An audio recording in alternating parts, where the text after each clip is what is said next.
ఉగాది అంటే మీకు ఏం గుర్తొస్తుంది గురు? కొత్త బట్టలు, ఉగాది పచ్చడి, పంచాంగం ఇదేనా? కానీ ఇది అంతకంటే చాలా పెద్దది. ఉగాది అంటే ఒక పండగ కాదు, ఇది కాలచక్రం ప్రారంభమైన రోజు.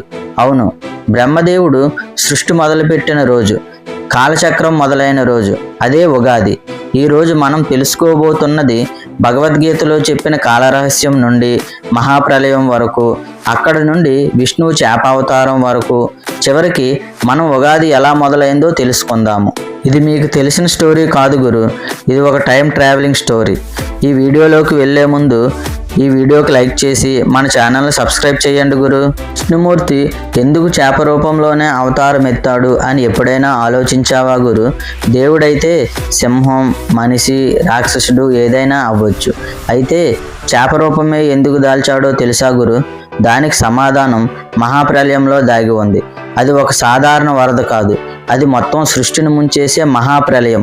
ఆ సమయంలో ఒక మనిషిని, ఒక విత్తనాన్ని, ఒక జ్ఞానాన్ని కాపాడాల్సిన అవసరం వచ్చింది.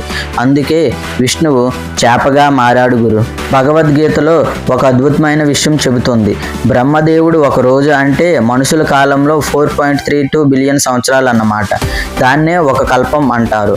ఒక రోజు అయిపోతే రాత్రి కూడా అంతే ఉంటుంది. అంటే బ్రహ్మకు ఒక రోజు మరియు ఒక రాత్రి అంటే 8.64 బిలియన్ సంవత్సరాలు అన్నమాట. ఇంత పెద్ద టైం స్కేల్లో సృష్టి జరుగుతుంది, తర్వాత నాశనం అవుతుంది, మళ్ళీ సృష్టి మొదలవుతుంది. ఇదంతా ఒక సైకిల్లో జరుగుతుంది గురు. ఒకసారి బ్రహ్మదేవుడు సృష్టి పూర్తయ్యాక విశ్రాంతి తీసుకుంటున్నాడు. ఆ సమయంలోనే సోమకాసురుడు అనే రాక్షసుడు వచ్చి వేదాలను దొంగలించాడు. వేదాలు అంటే ఏమిటి గురు? అవి సృష్టికి బ్లూ ప్రింట్ వంటివి. అవి లేకపోతే సృష్టి నిర్మాణం జరగదు, జ్ఞానం ఉండదు, ధర్మం ఉండదు. అంతటి ప్రమాదం అన్నమాట. ఆ సమయంలోనే విష్ణువు మళ్ళీ రంగంలోకి దిగాల్సిన అవసరం వచ్చింది గురు. సత్యవతుడు అనే రాజు నదిలో తపస్సు చేస్తున్నాడు. అతను సూర్య భగవానుడికి జలం సమర్పిస్తుండగా అతని చేతిలోకి ఒక చిన్న చేప వచ్చింది. నన్ను కాపాడండి రాజా, పెద్ద చేపలు నన్ను తినేస్తాయి అని వేడుకుంది. రాజు దయతో ఆ చేపను ఒక పాత్రలో పెట్టాడు. కానీ ఆ చేప పెరుగుతూ పెరుగుతూ ఆ పాత్ర సరిపోలేదు. చెరువులో పెట్టాడు, అది కూడా సరిపోలేదు.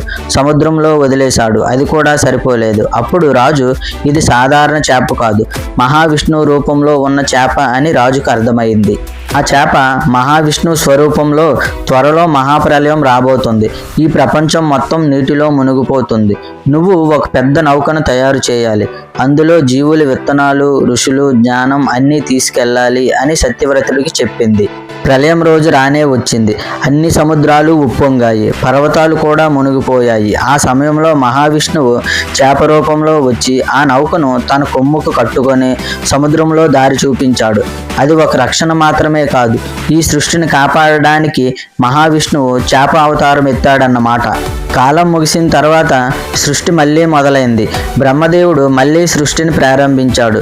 ఆ రోజు కాలం మళ్ళీ మొదలైన రోజు, అదే యుగాది. యుగ అంటే కాలం, ఆది అంటే ప్రారంభం, అంటే కాలానికి ఆది, అదే ఉగాది అని అర్థం. ఇప్పుడు ఒకసారి ఆలోచించండి, మన పండగలు కేవలం ఆచారాలు కాదు, అవి కాస్మిక్ సైకిల్స్కి గుర్తులు. బ్రహ్మ ఒక రోజు అంటే 4.32 బిలియన్ ఏళ్ళు అన్నమాట. మన పురాణాలు సైన్స్కి దగ్గరగా ఉన్నాయా? ఇది యాదృచ్ఛికమా లేదా నిజంగా మన పురాతన జ్ఞానం ఎంతో గొప్పదా? మహాప్రలయం అంటే బిగ్ బ్యాంగ్ ముందు జరిగిన రీసెట్లా ఉందా? ఈ ప్రశ్నలు మీకు రావాలి. ఇదే ఈ స్టోరీ యొక్క అసలు ఉద్దేశం. సత్యవ్రతుడు ఒక రాజు మాత్రమే కాదు, అతను భవిష్యత్తును కాపాడిన మనువు. విష్ణువు ఒక దేవుడు మాత్రమే కాదు, అతను సృష్టిని కాపాడే శక్తి. మరి ఉగాది అంటే ఏంటి? అది ఒక కొత్త సంవత్సరం మాత్రమే కాదు, అది ఒక కొత్త సృష్టికి ప్రారంభం. ప్రతి ఉగాది మనకు ఒక సందేశం ఇస్తుంది, నీ జీవితంలో కూడా కొత్తగా ఏదైనా ప్రారంభించు అని. ఈ ఉగాది పచ్చడి తింటూ ఒక విషయం గుర్తుంచుకోండి గురు, అది కేవలం రుచుల మిశ్రమం కాదు, జీవితం కూడా అలాగే ఉంటుంది. సుఖం, దుఃఖం, కోపం, ఆనందం అన్నీ కలిస్తేనే జీవితం. అందుకే ప్రతి సంవత్సరాన్ని ఒక కొత్త ఆశతో ప్రారంభించండి గురు. మీ అందరికీ శ్రీ పరాభవ నామ సంవత్సర ఉగాది శుభాకాంక్షలు గురు. ఈ వీడియో నచ్చితే లైక్ చేయండి, షేర్ చేయండి. ఇలాంటి మరిన్ని మైథాలజీ ప్లస్ సైన్స్ స్టోరీస్ కోసం మన ఛానల్ సబ్స్క్రైబ్ చేయండి గురు.